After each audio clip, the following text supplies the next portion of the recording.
बच्चों, पिछले वीडियो में हमने हमारी न्यायपालिका के बारे में जाना और जाना था न्यायपालिका के क्षेत्राधिकार के बारे में। आज बारी है न्यायिक सक्रियता को और न्यायिक पुनरावलोकन को जानने की। ये दोनों न्यायपालिका की ऐसी शक्तियां हैं जो न्यायपालिका को अत्यंत सशक्त और शक्तिशाली बनाते हैं। तो जानते हैं आज क्या है न्यायिक सक्रियता और क्या है न्यायिक पुनरावलोकन। हम न्यायिक सक्रियता को जाने इससे पहले हमें जानना जरूरी है जनहित याचिका को। आखिर ये जनहित याचिका क्या होती है। बात 1979 की है, 1979 की। अखबार के अंदर एक खबर छपी थी विचाराधीन कैदियों के बारे में, और उस खबर में ये बताया गया था कि ऐसे बहुत सारे कैदी हैं जो कि इतने समय से और कैद के रूप में अपना जीवन बिता रहे हैं, जिनके की मुकदमे हैं वो विचाराधीन हैं। अगर उन्हें सही समय पर सुनवाई हो के अगर उनकी सजा हो जाती तो उन्हें इतने लंबे समय तक जेल में नहीं रहना पड़ता जितने लंबे समय तक उन्होंने विचाराधीन कैदी के रूप में जेल में अपना समय व्यतीत कर दिया। तो इस अखबार की इस खबर को पढ़ के एक वकील ने न्यायालय में याचिका लगाई। न्यायालय ने उसकी सुनवाई की और ये जो प्रथम मामला हुआ जनहित याचिका के द्वारा न्यायालय के निर्णय देने का, ये हुसैनारा खातून बनाम बिहार सरकार के नाम से प्रसिद्ध है। और इस मामले से शुरुआत होती है जनहित याचिका की। जनहित याचिका मतलब कि अगर आप हैं वो किसी अन्य व्यक्ति जो कि कोई व्यक्ति परेशान है, पीड़ित है और किसी भी कारण से वो न्याय का दरवाजा नहीं खटखटा पा रहा है, तो उसकी तरफ से याचिका लगाना, उसकी तरफ से न्यायालय की शरण लेना जनहित याचिका कहलाता है। अर्थात केवल खुद के मामले के लिए ही नहीं, खुद के लिए न्याय प्राप्त करने के लिए ही नहीं, अपितु दूसरों के लिए ऐसे मुद्दों को न्यायालय में लेकर जाना जो कि जन कल्याण के लिए हैं, जो कि जनहित के लिए हैं, जनहित याचिका कहलाते हैं। ऐसा ही एक और मामला हुआ था 1980 में। तिहाड़ जेल के एक कैदी ने न्यायाधीश श्री कृष्णा अय्यर को एक पत्र लिखा और उस पत्र के अंदर उन्होंने जेल में बंदियों के साथ किए जाने वाले अमानवीय व्यवहार के बारे में बताया, और इस पत्र को ही जनहित याचिका मानकर न्यायालय ने निर्णय लिया। और ये वाला जो मुकदमा है वो कहलाता है सुनील बत्रा बनाम दिल्ली सरकार। हालांकि बाद में हमारे न्यायालयों ने पत्र के आधार पर जनहित याचिकाओं को स्वीकार करने की प्रथा को समाप्त कर दिया। तो ये दो 1979 और 1980 के ये दो मामले हैं वो हमें बताते हैं जनहित याचिकाओं के बारे में। और तब 1979 के बाद में एक तरह से जनहित याचिकाओं की बाढ़ सी ही आ गई। अखबार में छपी खबरों के आधार पर या फिर अन्य अपने आसपास जो भी कोई पीड़ित व्यक्ति हैं उनको देखकर विभिन्न जो समाज सेवी संगठन हैं, उन्होंने, वकीलों ने, बहुत सारे लोगों ने जनहित याचिकाएं न्यायालय में लगाई और न्यायालय ने उन जनहित याचिकाओं के आधार पर बहुत सारे न्यायपूर्ण निर्णय दिए। और जो अपन कहें कि न्याय है वो एक गरीब पिछड़े वर्ग तक पहुंच पाया।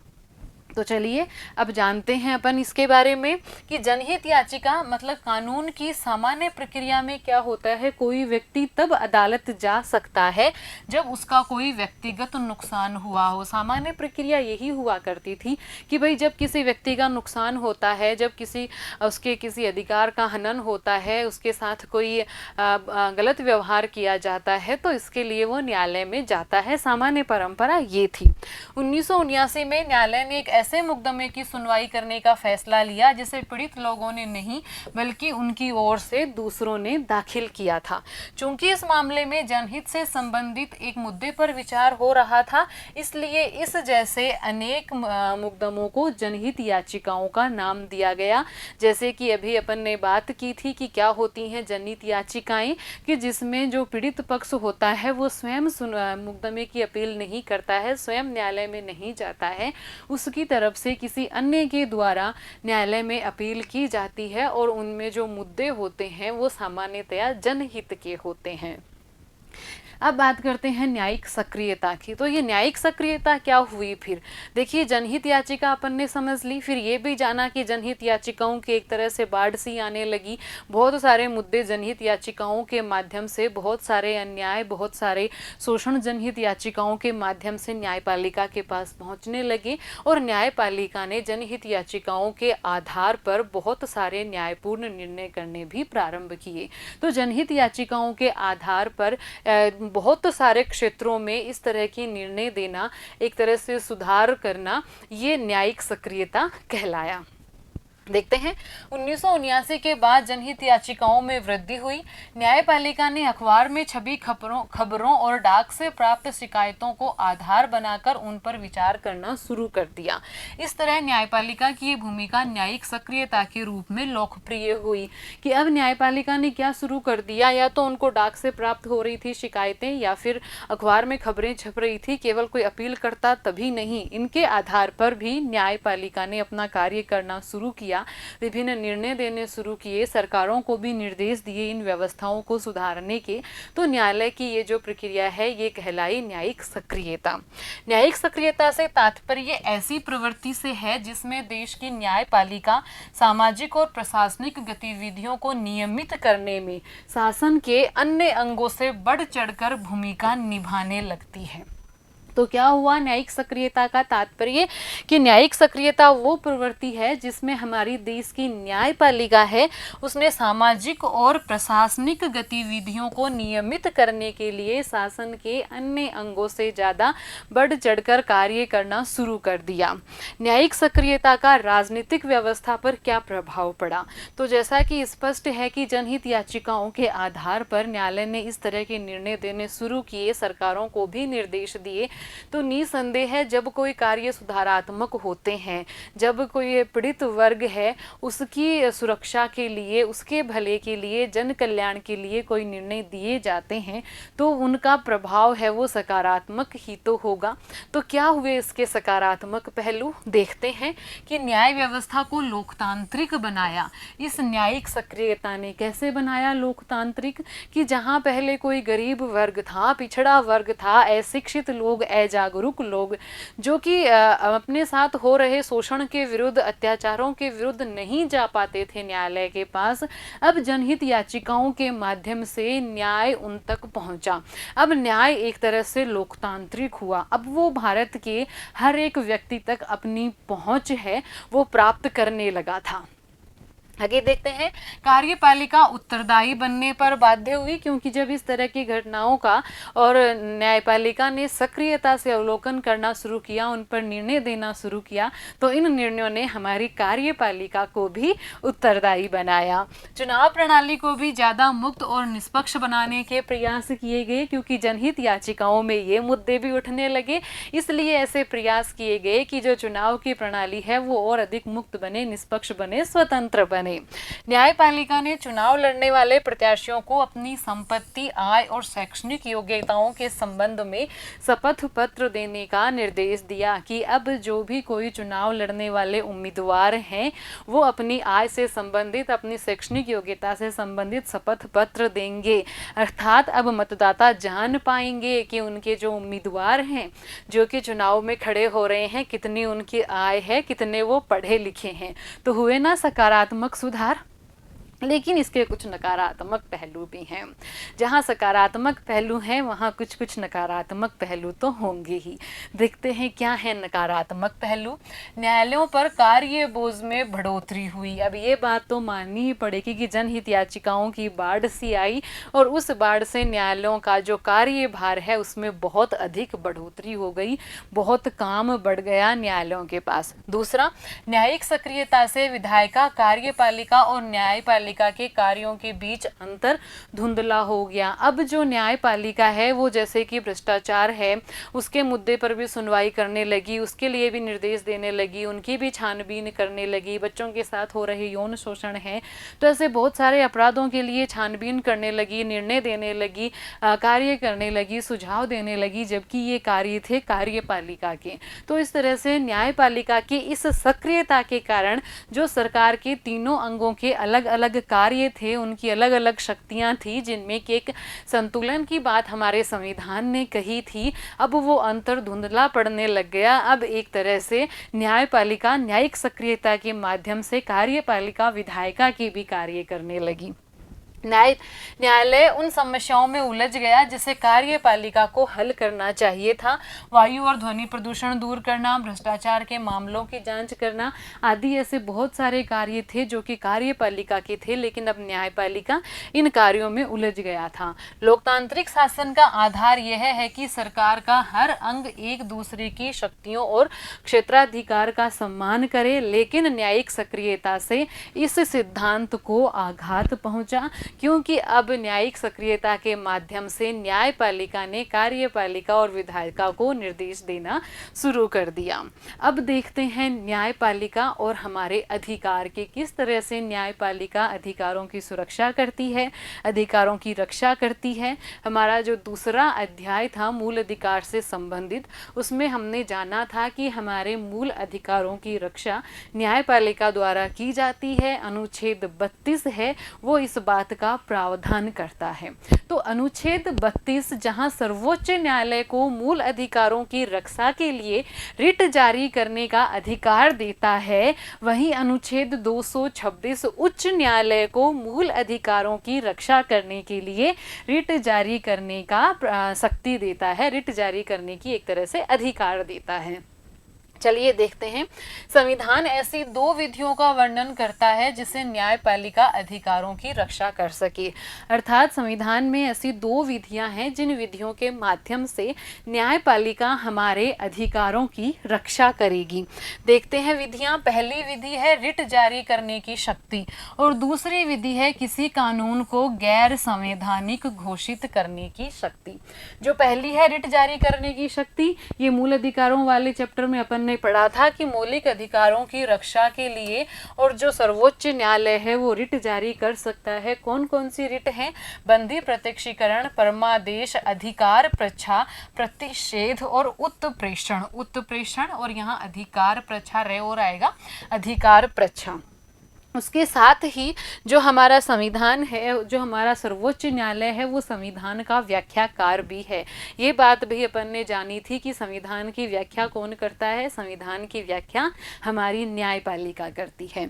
इधर जो ये दूसरी विधि है किसी कानून को गैर संवैधानिक घोषित करने की शक्ति, ये कहलाती है न्यायालय की न्यायिक पुनरावलोकन की शक्ति।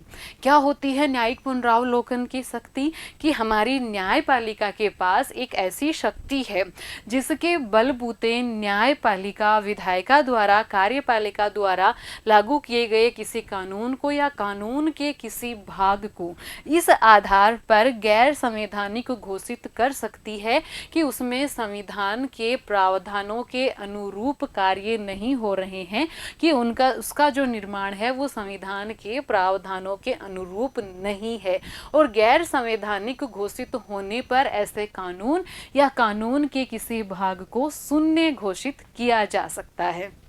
तो देखते हैं न्यायालय की न्यायिक पुनरावलोकन की शक्ति। सबसे पहले तो ये देखेंगे न्यायिक पुनरावलोकन का अर्थ क्या है।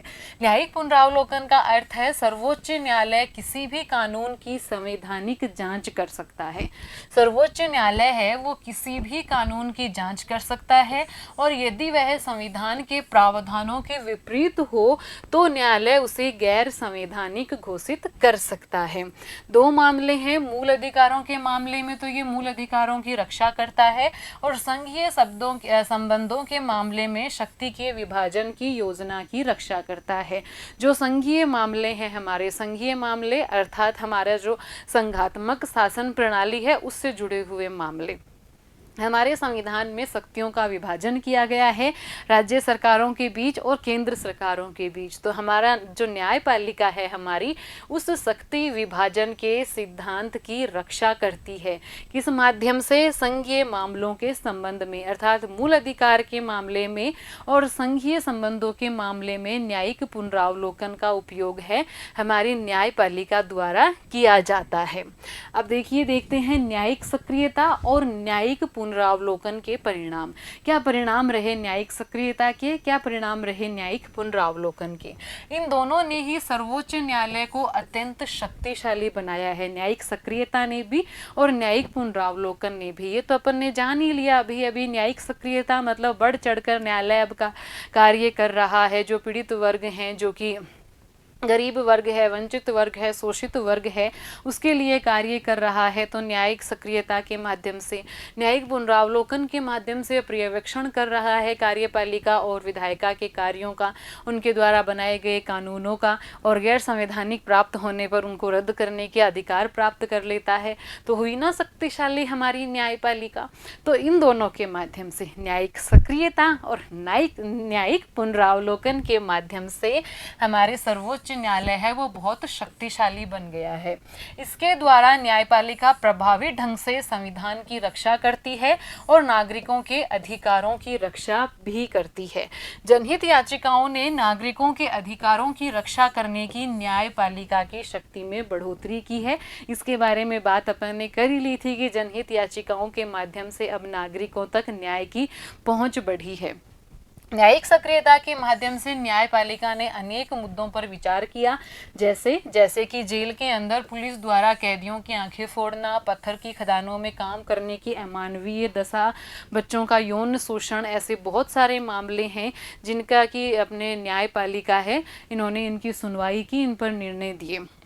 न्यायिक सक्रियता की प्रवृत्ति ने गरीब और पिछड़े वर्ग के लोगों के अधिकारों को अर्थपूर्ण बना दिया, क्योंकि ये बात अपने मूल अधिकारों वाले चैप्टर में भी हमने की थी कि ये मूल अधिकार हमें प्राप्त होने का तब तक कोई अर्थ नहीं रह जाता जब तक इनको व्यवहार में लागू ना किया जाए। तो हमारी न्यायपालिका ने न्यायिक सक्रियता के माध्यम से गरीब वर्ग के लिए इन अधिकारों का जो कहें कि अपन प्राप्त होना है वो उनके लिए भी अर्थ बना दिया।